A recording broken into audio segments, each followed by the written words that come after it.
ரிஷபராசிக்காரர், ஏன்னா ரிஷபராசிக்காரருக்கு இந்த காலகட்டத்தில் என்னென்னாக்கா, ஒரு விலை உயர்ந்த ஒரு மனம் விரும்பிய ஒரு பொருள் வாங்குவதற்கு, அது சில பேர் என்னென்னாக்கா செல்ஃபோன் வாங்குவாங்க, இல்லை என்றால் ஒரு விலை உயர்ந்த பொருளை கடன் மூலியமாக பெறுவதற்கான வாய்ப்பு இருக்குது.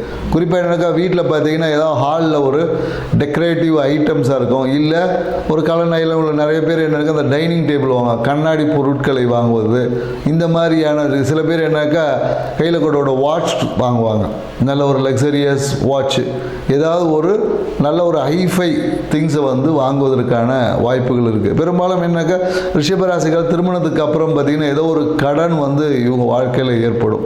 மேலும் என்னக்கா இந்த காலகட்டத்தில் இந்த ஐப்பசி மாதம் பாதிக்கு அப்புறமா பார்த்திங்கன்னா வாழ்க்கை துணையோட சப்போர்ட் கிடைக்கும். அதுக்கு முன்னாடி ஒரு சிறிய ஒரு என்ன சொல்ல ஒரு மிஸ் அண்டர்ஸ்டூட் இருக்கும், அதுக்கப்புறமா சப்போர்ட்டிவாக மாறும்.